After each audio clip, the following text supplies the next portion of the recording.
أشهد أن لا إله إلا الله.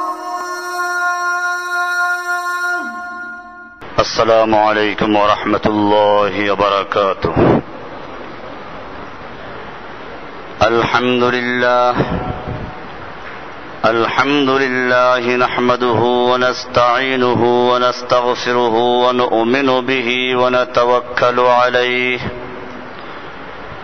ونعوذ بالله من شرور أنفسنا ومن سيئات أعمالنا. من يهده الله فلا مضل له ومن يضلله فلا هادي له. وأشهد أن لا إله إلا الله وحده لا شريك له. وأشهد أن سيدنا محمدا عبده ورسوله صلى الله تعالى عليه وعلى آله وأصحابه أجمعين.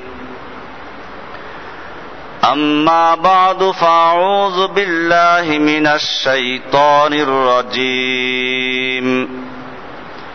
بسم الله الرحمن الرحيم.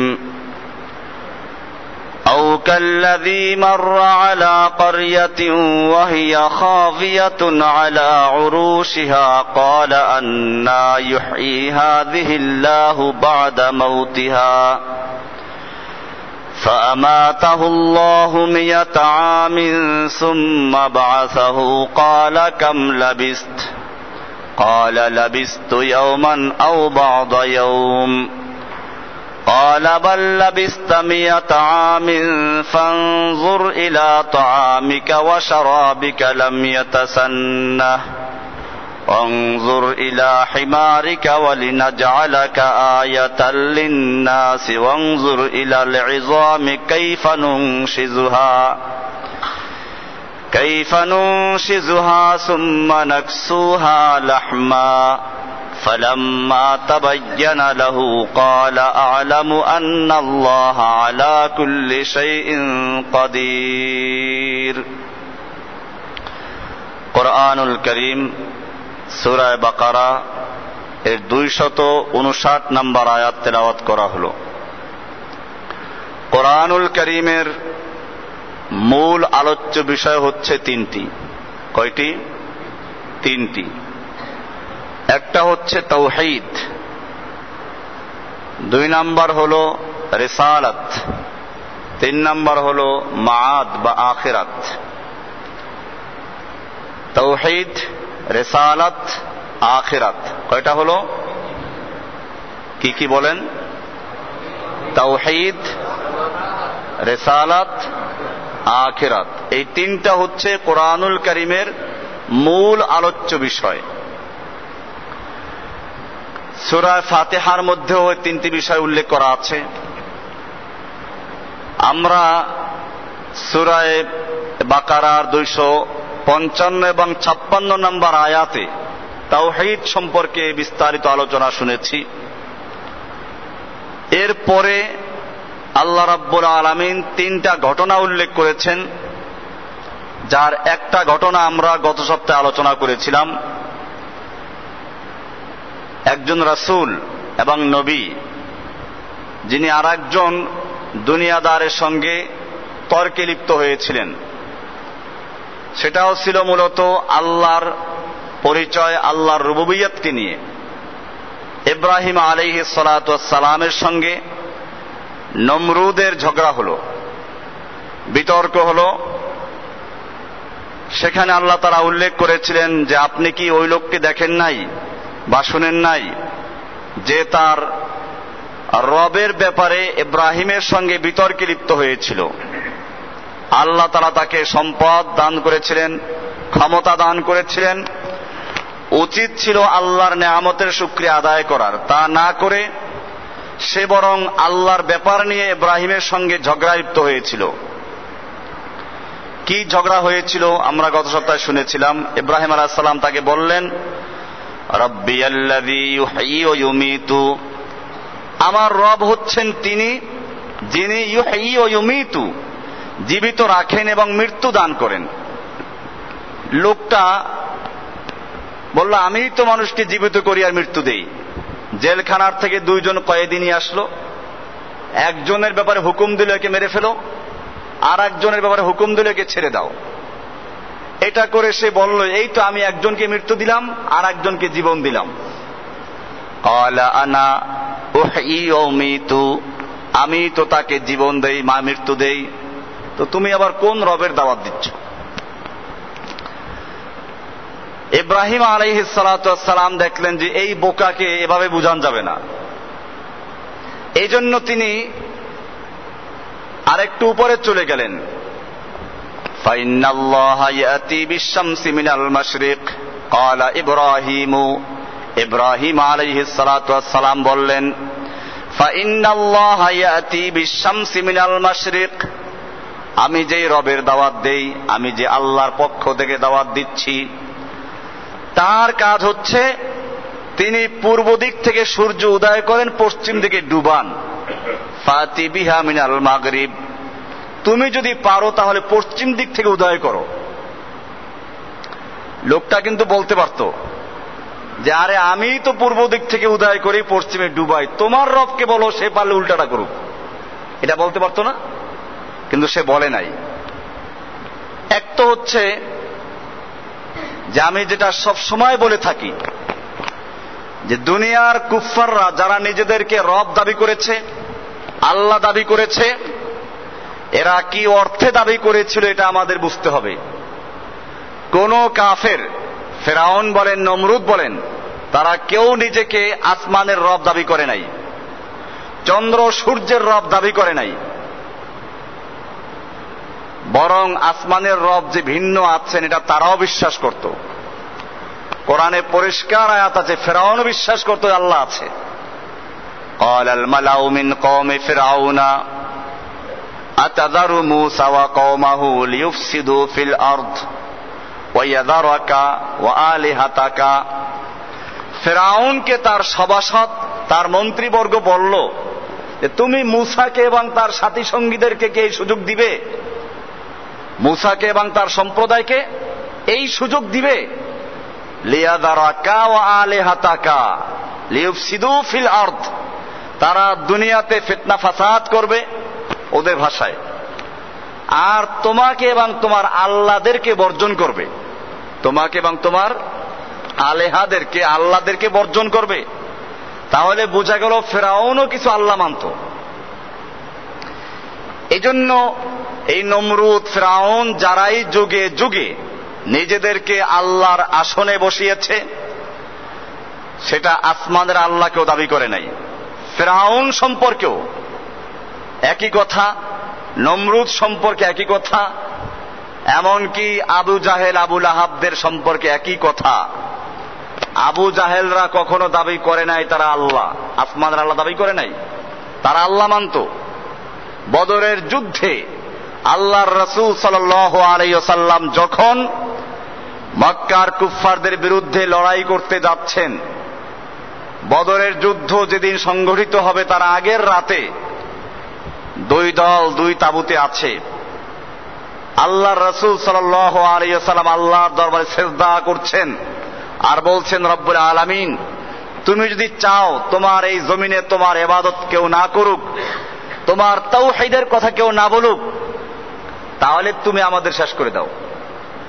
আর যদি তুমি চাও আজকের দিনের পরেও তোমার জমিনে তোমার দিন বিজয়ী থাকবে, দিনের দাওয়াত চলবে, তাহলে তুমি আমাদের সাহায্য করো।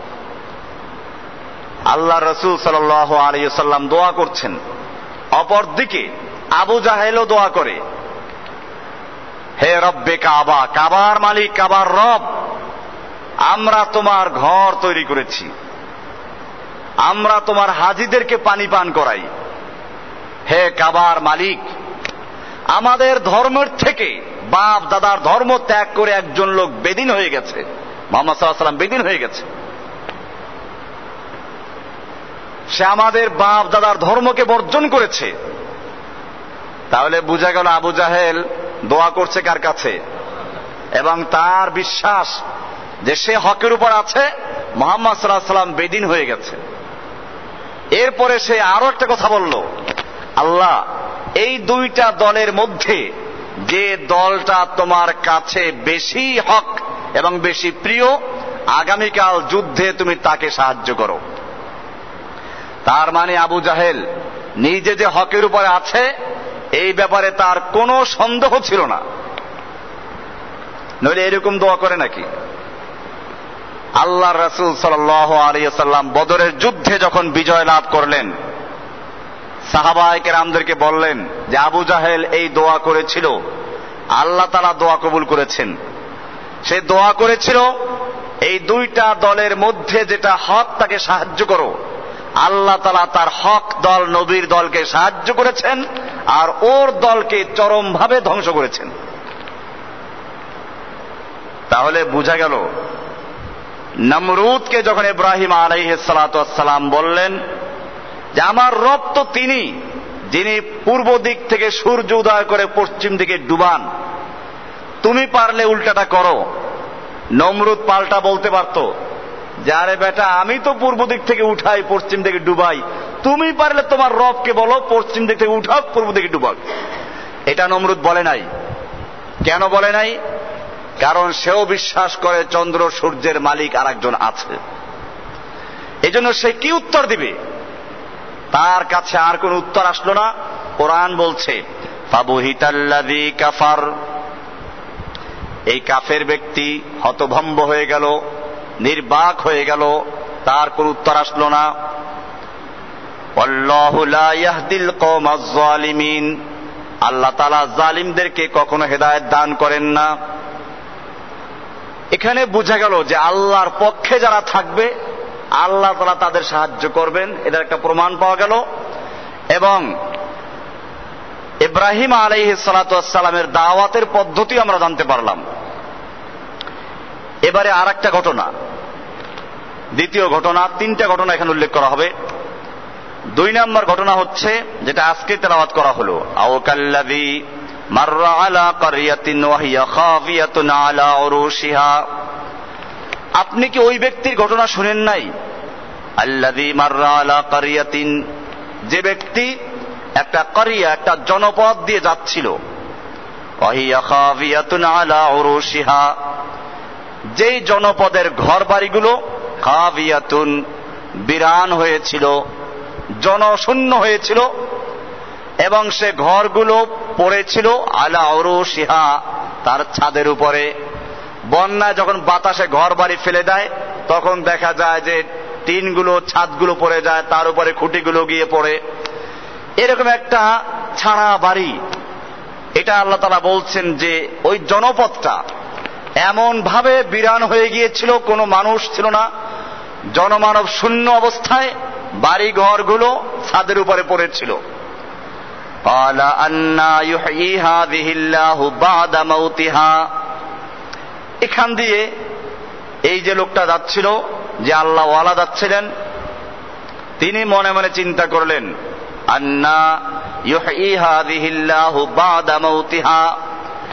আন্না মানে কাইফা, ইউহয়ী জীবিত করবেন, হাযিহি এই জনপদকে, এই জনপদে যারা বসবাস করত তাদেরকে আল্লাহ তাআলা কিভাবে জীবিত করবেন, বাদা মাউতিহা, মৃত্যুর পরে। এগুলো ধ্বংস হয়ে গেছে, মৃত্যু হয়ে গেছে, এরপরে আল্লাহ তাআলা কিভাবে এগুলোকে জীবিত করবেন, এটা মনে মনে সে কল্পনা করলো। ফাআমাতাহুল্লাহু মিয়াতা আমিন, আল্লাহ রাব্বুল আলামিন এই লোকটাকে মৃত্যু দিলেন এবং সে মৃত্যু হয়ে 100 বছর পর্যন্ত রইল। ফাআমাতাহুল্লাহু মিয়াতা আমিন, 100 বছর পর্যন্ত তাকে মৃত্যু দিয়ে রাখলেন। সুম্মা বাআসাহু, এরপরে আবার তাকে জীবিত করলেন। তো মনে করেন মৃত্যু হলো 10টার দিকে বা 8টা 9টার দিকে, এরপরে আবার সন্ধ্যার আগে আগে জীবিত করলেন। যেদিন জীবিত করলেন সেদিন সূর্য ডুবার আগে জীবিত করলেন।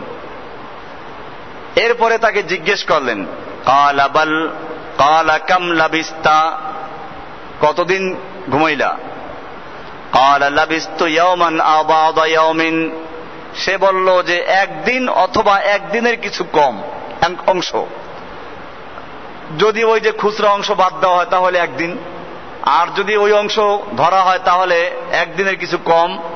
সে মনে করলো যেদিন আমি ঘুমিয়েছিলাম ওই দিনেরই আজকে সন্ধ্যার সময়,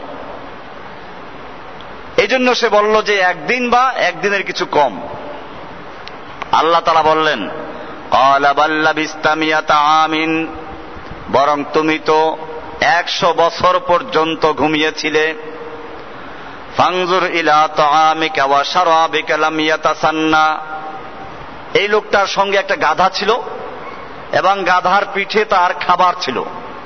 খাবার সম্পর্কে বলা হয় 3 জাইতুন মানে জলপাই, তারপরে বহাই ফল এ দিয়ে এবং আঙ্গুরের রস দিয়ে একটা খাবার তৈরি করা ছিল। পানীয় দ্রব্যটা ছিল আঙ্গুরের রস, আর খাবারটা ছিল 3 ফল অর্থাৎ বহাই ফল আরো কিছু ফল দিয়ে তৈরি একটা হালুয়া জাতীয় খাবার ছিল।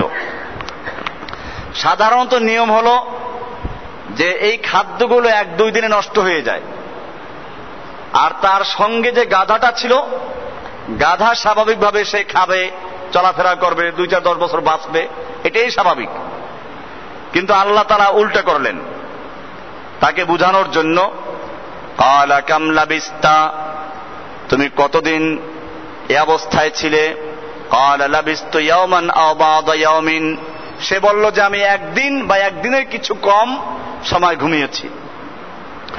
ক্বালা বাল লাবিস্তা মিয়াতা আমিন, আল্লাহ তাআলা বললেন বরং তুমি তো 100 বছর পর্যন্ত ঘুমিয়েছো। ফানজুর ইলা তাআমিকা ওয়া শারাবিকা লাম ইয়াতাসান্না, তুমি তোমার খাদ্যের দিকে, তাআমিকা তোমার খাদ্যের দিকে তাকাও, ওয়া শারাবিকা তোমার পানির দিকে তাকাও, পানীয় যেটা ছিল আঙ্গুরের রস, লাম ইয়াতাসান্না এটা কোনো পরিবর্তন হয় নাই, নষ্ট হয় নাই।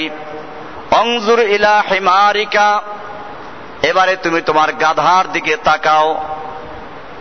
স্বাভাবিক নিয়ম ছিল বলছিলাম যে গাধা জীবিত থাকবে, সে ঘাস খাবে, কিন্তু তুমি গাধার দিকে তাকাও। গাধার দিকে তাকিয়ে দেখলো যে গাধা তো নাই, গাধার হাড্ডিগুলো পড়ে আছে এবং তাও গোশতের কোনো খবর নেই, হাড্ডিগুলো সাদা হয়ে পড়ে আছে।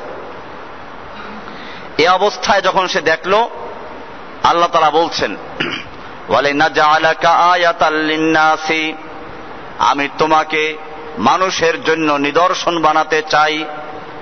তোমাকে দেখে তুমি যেমন নিজের মনে সংশয় ছিল যেটা, এটা যেমন দূর হয়ে যাবে, এরকম তোমাকে দেখে পরবর্তী লোকেরাও শিক্ষা গ্রহণ করবে। অনজুর ইলাল ইযামি, এবারে তুমি লক্ষ্য করো। অনজুর ইলাল ইযাম, এই গাধার হাড্ডির দিকে লক্ষ্য করো। কাইফা নুনশিজুহা, কিভাবে আমি এবার একটার উপর একটাকে উঠাই। আও নাজমাউহা, কিভাবে জমা করে দেখো। সুম্মা নাকসুহা লাহমা, এরপরে কিভাবে আমি তোমার এই হাড্ডিগুলোতে গোশত চড়াই, একটু লক্ষ্য করো, দেখো। এবারে সে দেখলো যে গোশতগুলো গোশতের সাথে লেগে যাচ্ছে, হাড্ডির উপরে নিয়মিতভাবে চলে যাচ্ছে। এরপরে চামড়া আসলো, এরপরে পশম আসলো, একেবারে আগে যেরকম গাধা ছিল ঠিক সেরকম গাধা তার সামনে দাঁড়িয়ে আবার সে আওয়াজ করতে লাগলো। ফালাম্মা তাবায়্যানা লাহু, যখন তার সামনে বিষয়টি সুস্পষ্ট হয়ে গেল, স্পষ্ট হয়ে গেল, ক্বালা আ'লামু আন্নাল্লাহা আলা কুল্লি শাইইন কাদির, তিনি বললেন আ'লামু, আমি বিশ্বাস করি, আমি জানি, আন্নাল্লাহা আলা কুল্লি শাইইন কাদির, নিশ্চয় আল্লাহ তাআলা সব কিছুর উপরে ক্ষমতা রাখেন, ক্ষমতাশালী। আয়াতের আমরা তর্জমা শুনলাম। এখানে আল্লাহ তাআলা বলছেন যে ওই ব্যক্তি যে একটা জনপদ দিয়ে যাচ্ছিল, এই জনপদটা কোথায় এবং লোকটাই বা কে, কোরআনুল কারীমে এটা উল্লেখ করা হয় নাই, আর এটা প্রয়োজনও নাই। মুমিনদের জন্য প্রয়োজন হচ্ছে আল্লাহ তাআলার নিদর্শনকে জানা, যেটা প্রয়োজন সেটা হয়ে গেছে। তাফসিরের ভিতরে বিভিন্ন তাফসির থেকে পাওয়া যায়, কেউ বলেছেন এই লোকটা হলো হযরত খিজর আলাইহিস সালাম, কেউ বলেছেন এই লোকটা হলো হিজকিল আলাইহিস সালাম, কেউ বলেছেন যে না এটা হচ্ছে উযাইর আলাইহিস সালাম। এবং এটাই বিশুদ্ধ মত, যতগুলো মত পাওয়া যায় তার মধ্যে বিশুদ্ধ মত হচ্ছে যে এই ব্যক্তি হচ্ছেন হযরতে উযায়ের আলাইহিস সালাতু ওয়াস সালাম। মূলত এই জনপদটা ছিল ফিলিস্তিনের জনপদ। বুখতানাসর নামক একজন জালিম বাদশাহ যখন বনী ইসরাইলরা আল্লাহর পথ থেকে সরে গেল, আল্লাহ রাব্বুল আলামিন তাদের উপরে চাপিয়ে দিলেন বুখতানাসরকে। এই বুখতানাসর বাদশাহ এদেরকে তছনছ করে ফেলেছিল, সব ধ্বংস করে দিয়েছিল, আগুন জ্বালিয়ে দিয়েছিল, বাড়ি ঘরগুলো পড়েছিল।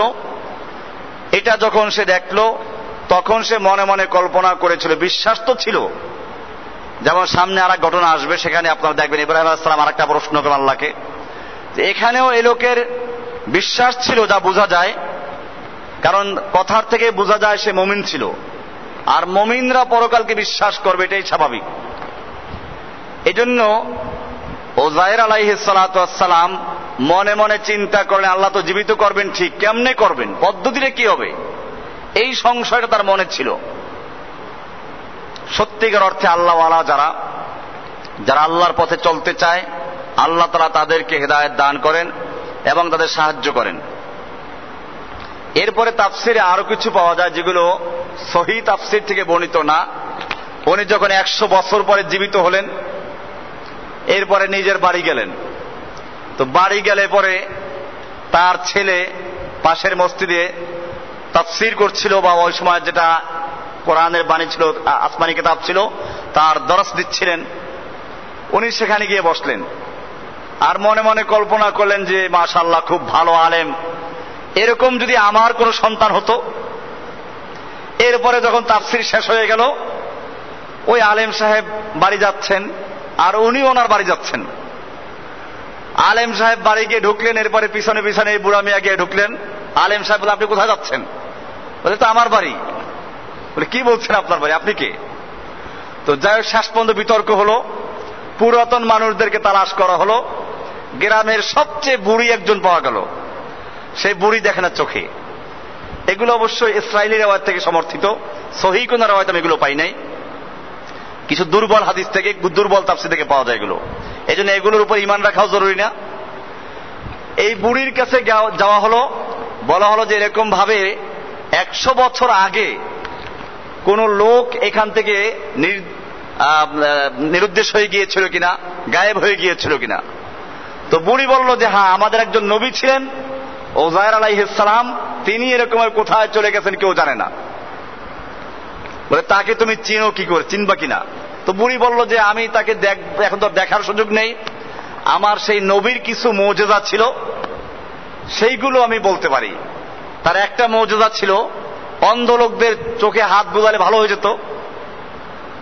তো আমি তো অন্ধ হয়ে গেছি, দেখি আমাকে ভালো করতে পারে কিনা। এরপরে আর একটা মুজিজা ছিল, এরকম কয়েকটা মুজিজাই সে বলল। তো শেষ পর্যন্ত যাই হোক, এই বুড়ি প্রমাণ করলো যেগুলো, সেগুলো প্রমাণিত হলো এবং জনগণ বুঝতে পারলো যে হ্যাঁ, এটাই সেই নবী উযায়ের আলাইহিস সালাতু ওয়াস সালাম, যে কারণে লোকেরা তাকে আল্লাহর পুত্র বলে আখ্যায়িত করতে লাগলো। এই জন্য কোরআন বলছে, ওয়াকালাতিল ইয়াহুদু উযাইর ইবনুল্লাহ, ইহুদিরা উযায়েরকে আল্লাহর পুত্র বলে সম্বোধন করত, এই কারণে যেহেতু সে আবার 100 বছর পরে জীবিত হলো, তা আল্লাহর পুত্র হয়ে গেছে। খ্রিস্টানরা ঈসা আলাইহিস সালামকে আল্লাহর পুত্র ভাবত, আর ইহুদিরা উযায়ের আলাইহিস সালাতু ওয়াস সালামকে আল্লাহর পুত্র বলে আকীদা রাখত, যেটা কোরআন বলছে। ওয়াকালাতিল ইয়াহুদু উযাইর ইবনুল্লাহ, উযায়ের আল্লাহর পুত্রটা বিশ্বাস করত ইহুদিরা। তো উযায়ের আলাইহিস সালাতু ওয়াস সালামের কাহিনী, এটাই বিশুদ্ধ মত। যদিও এখানে কোরআনে নাম উল্লেখ করা হয় নাই যে এই লোকটা কে ছিল বা জনপদটাই কোনটা ছিল।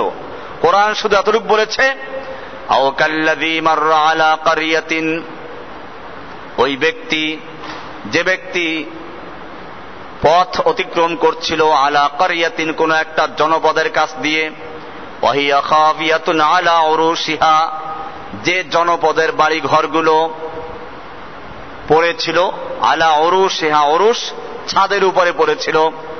ক্বালা আন্না ইউহয়ী হাযিহিল্লাহু বা'দা মাউতিহা, তিনি মনে মনে ভাবলেন যে এটা আল্লাহ তাআলা কিভাবে জীবিত করবেন।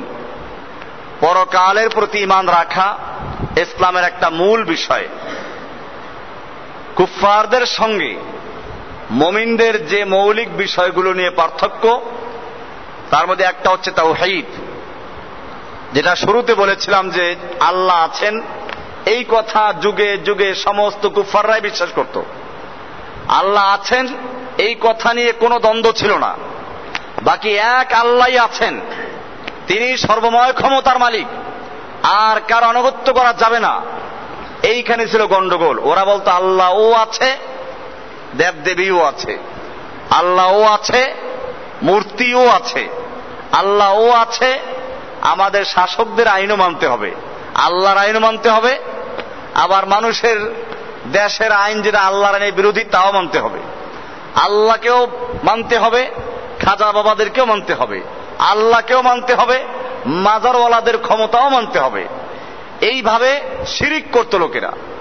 নতুবা আল্লাহ নেই এ কথা নাস্তিক, যারা সম্পূর্ণ আল্লাহর অস্তিত্ব অস্বীকার করে, এরকম লোকদের সংখ্যা যুগে যুগে খুবই নগণ্য ছিল।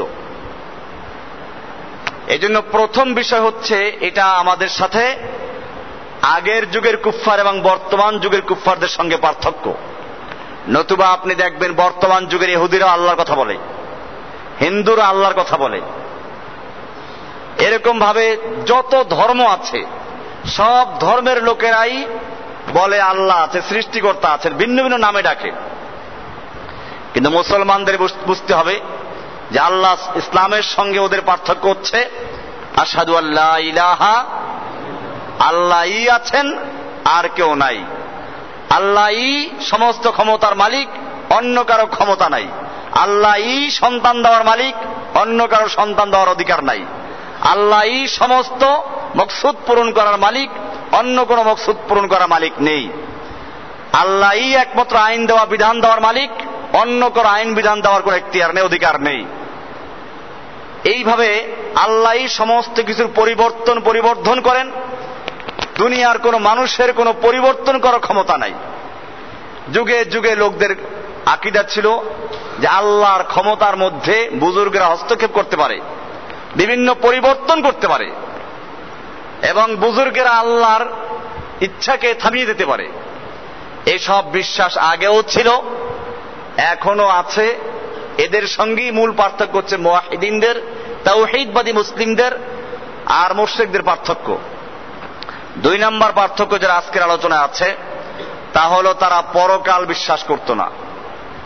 যেমন বর্তমান হিন্দুরা বিশ্বাস করে যে মানুষ যদি ভালো হয় তাহলে মরার পরে আবার ভালো মানুষ হয়ে জন্মগ্রহণ করে, আর যদি খারাপ আমল করে তাহলে আবার পুনর্জন্ম গ্রহণ করে, তবে শ্রীগাল, কুকুর, শূকর এসব ইতর প্রাণীর সুরত ধরে তারা জন্মগ্রহণ করে। পরকাল বলতে কিছুই নেই। ইসলাম বলে, কোরআনের পরিষ্কার বক্তব্য হচ্ছে যে মুসলিমদের বিশ্বাস থাকতে হবে পরকাল বলতে এক জীবন আছে। আল্লাহ সুবহানাহু ওয়া তাআলা কোরআনে বলছেন, আল্লাযী খালাকাল মাউতা ওয়াল হায়াতা লিয়াবলুয়াকুম আইয়ুকুম আহসানু আমালা। আল্লাযী খালাকাল মাউতা ওয়াল হায়াতা, যিনি মৃত্যু এবং জীবনকে সৃষ্টি করেছেন, লিয়াবলুয়াকুম, তিনি তোমাদের পরীক্ষা করে দেখবেন, আইয়ুকুম আহসানু আমালা, তোমাদের মধ্যে আমলের দিক থেকে কে ভালো, কে তোমাদের মধ্যে আমলের দিক থেকে ভালো, এটা আল্লাহ তাআলা পরীক্ষা করে দেখবেন। কোরআনের আরেক আয়াত আছে, সূরা জুমার ভিতর আছে, সেখানে পরিষ্কার বলা আছে, কুল ইন্নাল মাউতাল্লাযী তাফিররুনা মিনহু, হে নবী আপনি বিশ্ববাসীকে জানিয়ে দিন, সমস্ত মানব জাতিকে জানিয়ে দিন, ইন্নাল মাউতাল্লাযী তাফিররুনা মিনহু, নিশ্চয় ওই মৃত্যু, যেই মৃত্যুর থেকে তোমরা পালাচ্ছ, যেই মৃত্যুর থেকে তোমরা পালিয়ে বেড়াচ্ছ, মৃত্যু কেউ চায় না। ওই এক কাহিনী আছে, এক মহিলার বাচ্চা মারা যাচ্ছিল, তো মহিলা বলল যে আল্লাহ আমাকে নিয়ে যাও, আমার বাচ্চাকে জীবিত রাখো। এরপরে ঘরের বেড়া ছিল ভাঙ্গা, একটা বিড়াল ঢুকতেছিল, মহিলা মনে করছে আজরাইল ঢুকে যাচ্ছে, তো বলো যে না আজরাইল, আমার বাচ্চা ওই ঘরে, এই ঘরে না ওই ঘরে যাও।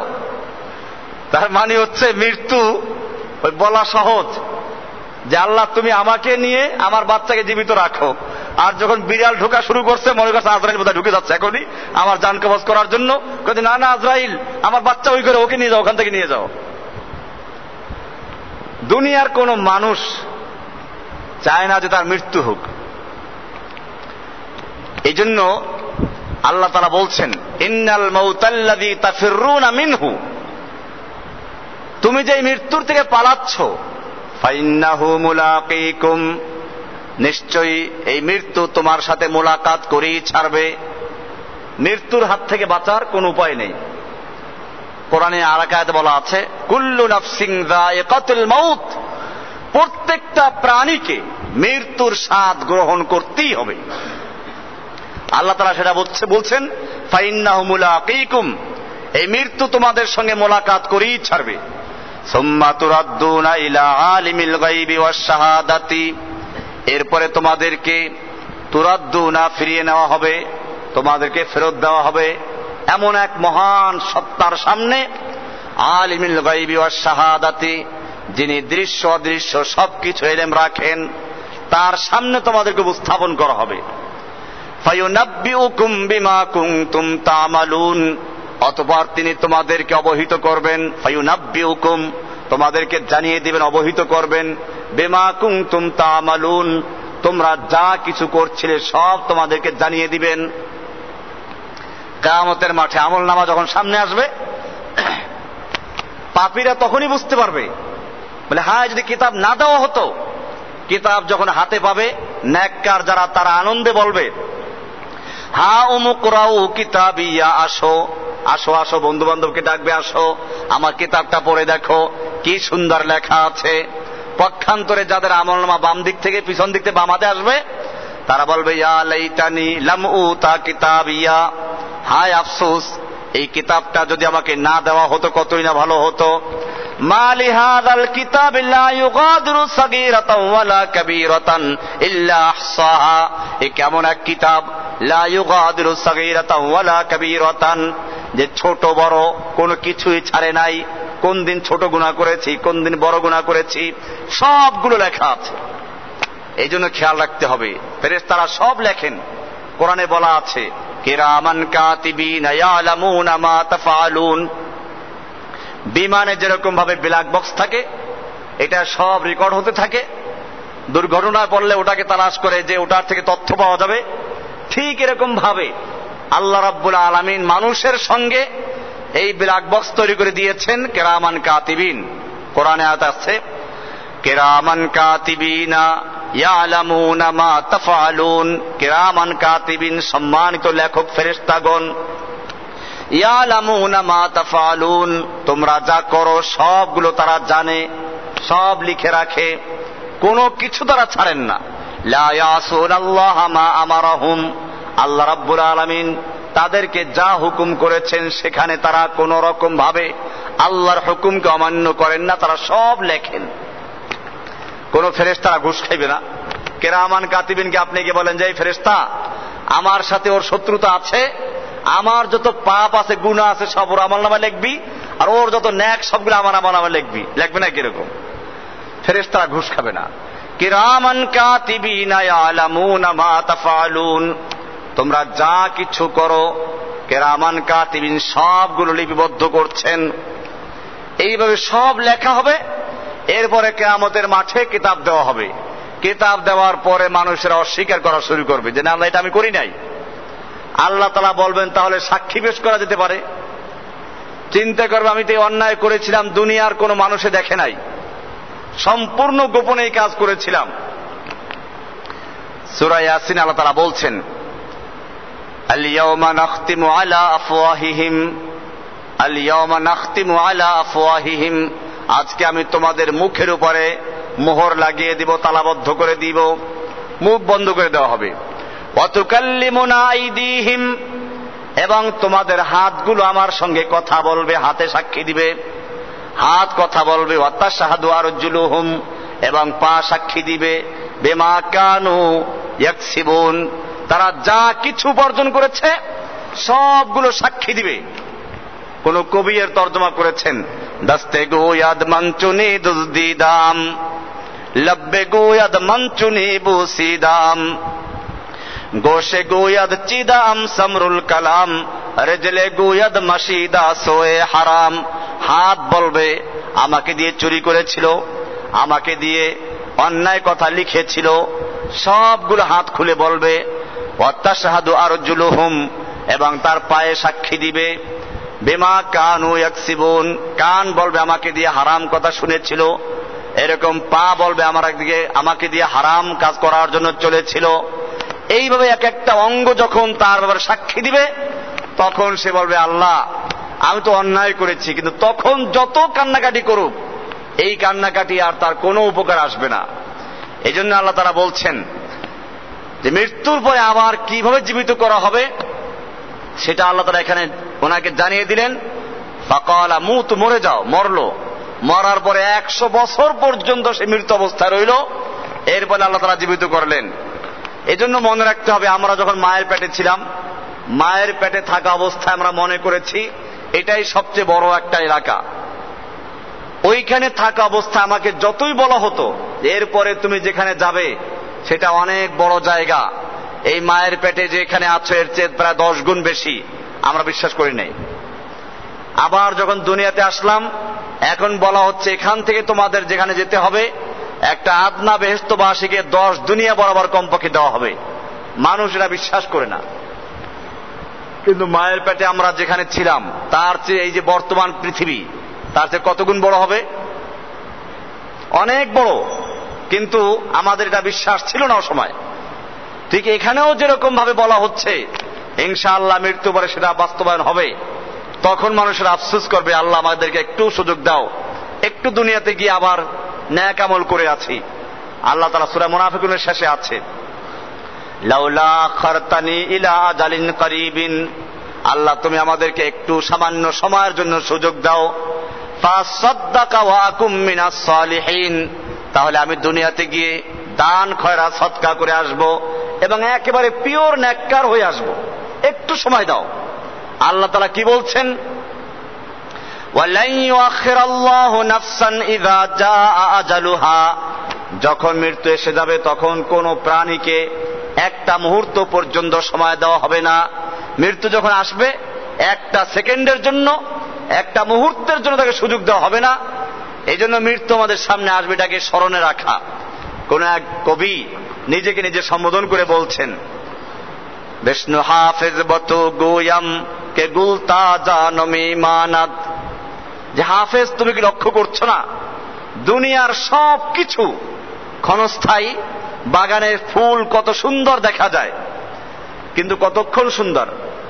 বিষ্ণু হাফেজ বতু গোয়াম কে গুলতা জানমি মানাদ, अगर मानद शबे मानद शबे दीगर नमी मानद, যদিও তাজা থাকে, একদিন থাকে, 2 দিন থাকে, এরপরে ফুলটা আস্তে মেলান হয়ে যায়, ঢলে যায়।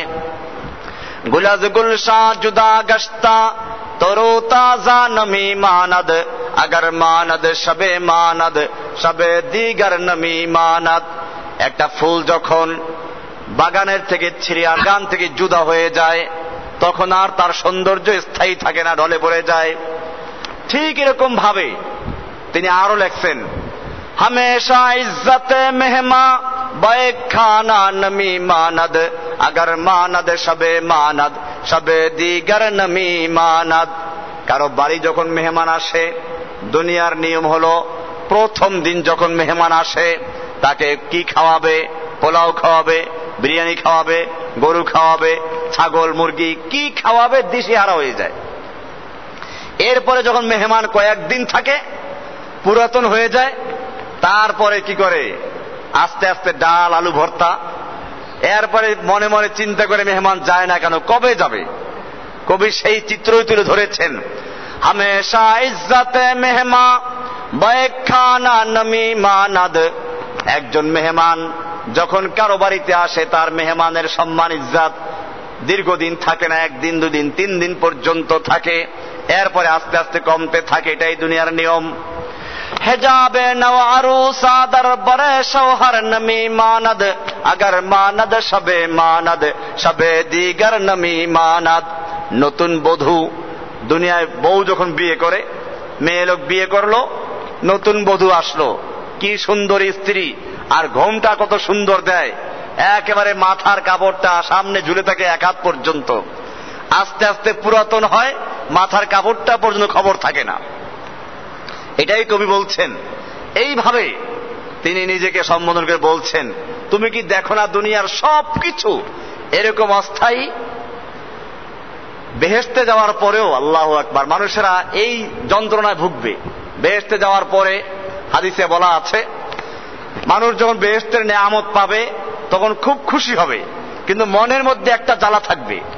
এত সুন্দরী স্ত্রী, হুর এবং বেহেশতের এই নেয়ামত না যেন কতক্ষণ থাকে কে জানে।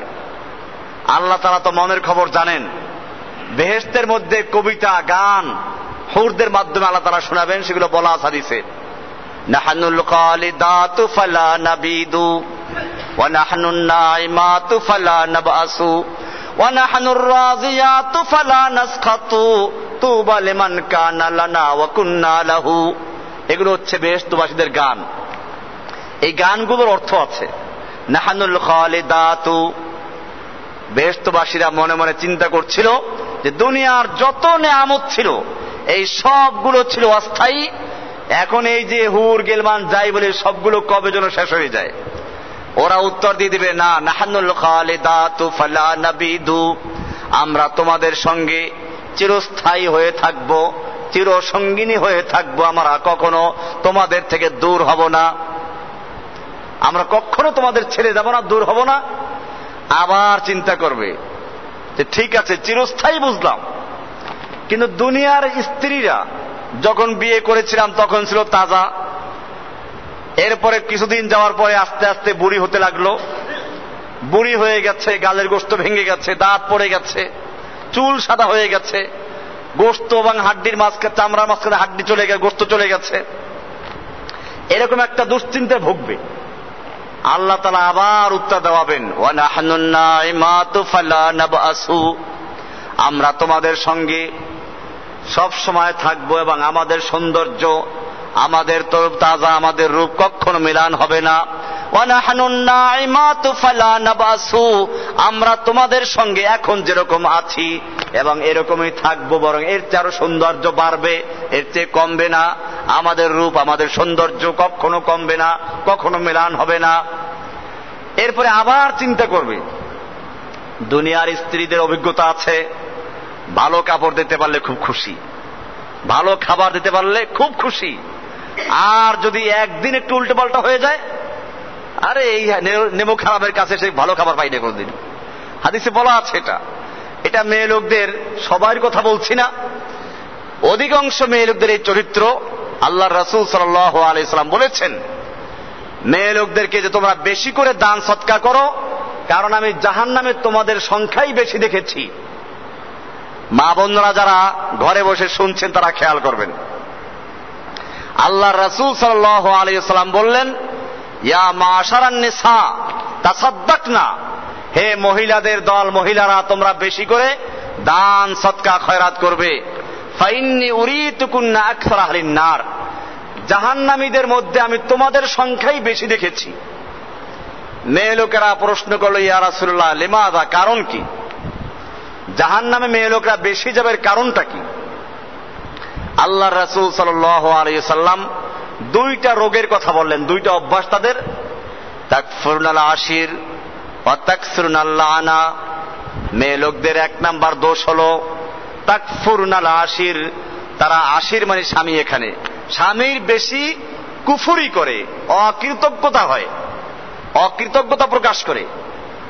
আল্লাহ রাসূলের ব্যাখ্যা দিয়েছেন, লাউ আহসানতা ইলা ইহদাহুন্না দাহরা, তুমি যদি একজন মেয়ে লোকের প্রতি 1 যুগ পর্যন্ত অনুগ্রহ করো, দয়া করো, ভালো কাপড় চোপড় দিলা, ভালো খাবার দিলা, সুম্মা রাত মিনকা শাইআন, এরপরে তোমার থেকে সামান্য ত্রুটি বিচ্যুতি হয়ে গেল, সঙ্গে সঙ্গে সব ভুলে গিয়ে বলে কি, মা রাআইতু খায়রাম মিনকা কত্তু, যে তোমার ঘরে এসে একটা ভালো কিছু পাই নাই, 1 লোকমা ভালো খাবার খেতে পারি নাই, একটা ভালো কাপড় পরতে পারি নাই, 1 মুহূর্তে তোমার যুগ যুগ ধরে যে অনুগ্রহ, তোমার মাথার ঘাম পায়ে ফেলে কাজ করে তুমি যে স্ত্রীকে খুশি করার চেষ্টা করেছ, এই সবগুলো সে ভুলে গেছে। এই জন্য এই অভ্যাসটা ত্যাগ করতে হবে, স্বামীর কৃতজ্ঞতা আদায় করতে হবে, স্বামীর আনুগত্য করতে হবে। বর্তমানে নাস্তিক মুরতাদদের এবং বিভিন্ন অপপ্রচারের কারণে ইসলামের যে সুন্দর পারিবারিক বন্ধন ছিল এটাকে প্রায় ভেঙে দেওয়া হচ্ছে। এখন স্বামীর কথা মানব না, কুড়ের ঘরে থাকবো না, শহরও সে একই অবস্থা। শহরে তো আর কুড়ের ঘর নাই। হাদিসে বলা আছে, আল্লাহ রাসূল সাল্লাল্লাহু আলাইহি ওয়াসাল্লাম বলেছেন, যদি আমি কোনো আল্লাহ ছাড়া অন্য কাউকে সিজদা করার জন্য হুকুম করতাম তাহলে মেয়ে লোকদেরকে বলতাম তারা যেন তার স্বামীকে সিজদা করে। এত গুরুত্ব যে আল্লাহর পরে আল্লাহ ছাড়া অন্য কাউকে যদি সিজদা করা জায়েজ হতো, কারো জন্য সিজদা করার অনুমতি দেওয়া হতো, তাহলে মেয়ে লোকদেরকে বলতাম তারা যেন তার স্বামীকে সিজদা করে। কিন্তু যেহেতু আল্লাহ ছাড়া অন্য কারো সিজদা করা জায়েজ নেই, কাউকে সিজদা করা জায়েজ নেই, সেজন্য মেয়ে লোকও স্বামীকে সিজদা করতে পারবে না। এর দ্বারা স্বামীর গুরুত্ব বোঝা যায়। স্বামীর আনুগত্য করা মেয়ে লোকদের জন্য অত্যন্ত জরুরি। এখন দেখা যায় এই অনেক ক্ষেত্রেই অনেক বিচার আমাদের কাছে আছে, স্বামীকে ভালোবাসি কিন্তু স্বামীর মা বাবার খেদমত করতে রাজি না, স্বামীর আত্মীয় স্বজনকে বরদাস্ত করতে রাজি না। এমনি নিজের ভাই বোন এসে 6 মাস থাকুক কোনো আপত্তি নাই, আর স্বামীর ভাই এসে 3 দিন থাকুক দেখবেন যে একটা লেগে দিয়েছে আপনার বিরুদ্ধে। এই যে কাহিনী, মা বোনদের এটা একটা বর্তমান সমাজের একটা প্রভাব। আল্লাহকে ভয় না করার কারণে আমাদের এই বিচার অনেক সময় করতে হয় যে মেয়ে লোকেরা স্বামীর কথা শুনে না, স্বামীর মা বাবার খেদমত করতে চায় না। এখন শরীয়তের মাসলা বললে তো স্বামীর মা বাবার খেদমত করা জরুরিও না। মেয়ে লোকের জন্য যদি সহি মাসলা জানতে চান তাহলে মেয়ে লোক বিয়ে বসছে আপনার কাছে, তার আপনার মা বাবার খেদমত করবে কি জন্য? কিন্তু এটা চিন্তা করা প্রয়োজন যে আমাদের ইসলামের যে পারিবারিক বন্ধন, স্বামীকে আমার সন্তুষ্ট রাখতে হবে। সন্তুষ্ট রাখতে গিয়ে স্বামীর মা বাবাকে সন্তুষ্ট করা, তাদের যতটুকু সম্ভব খেদমত করা, এটা আমার ইমানি দায়িত্ব। এটার প্রতি লক্ষ্য রাখা।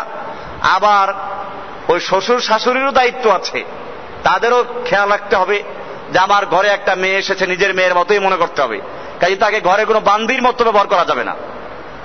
এই দুই দিকেই আমাদের খেয়াল রাখতে হবে।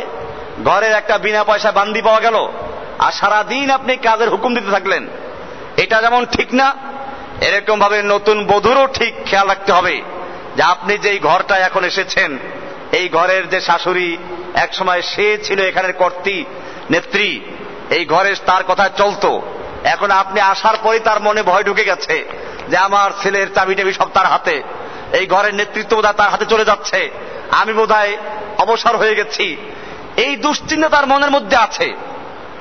এজন্য দুই দিক থেকেই খেয়াল রাখতে হবে যে দুনিয়াতে কেউই স্থায়ী না।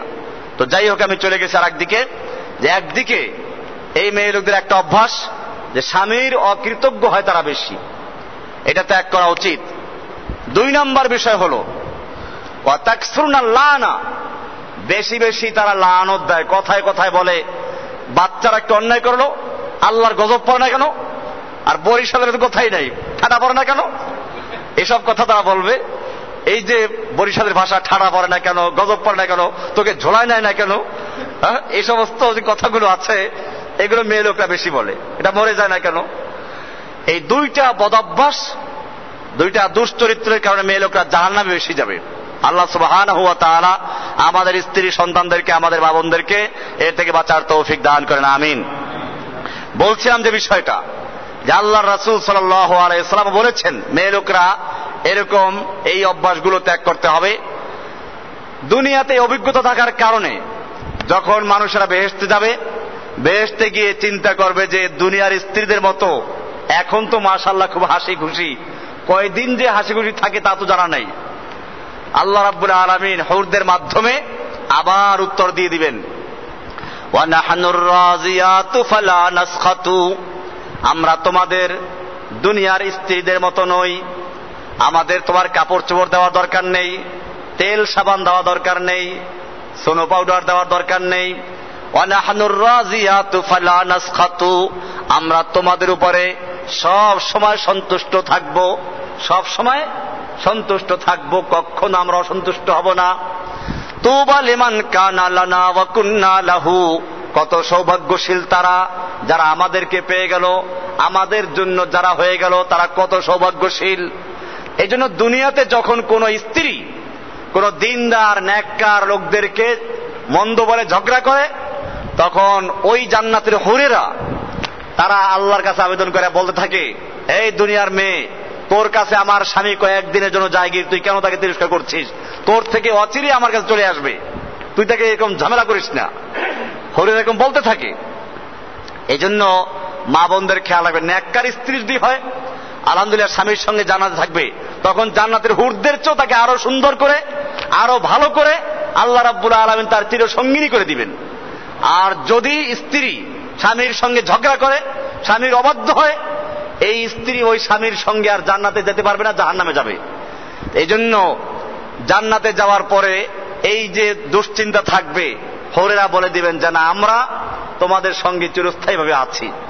এই জন্য মুমিনদের উচিত এই চিরস্থায়ী নেয়ামত পাওয়ার জন্য কোরআনে বলা আছে, ওয়া বিযালিকা ফালইয়াতানাফাসিল মুতানাফিসুন, যাদের আশা করার দরকার তারা এইগুলোতে আশা করো।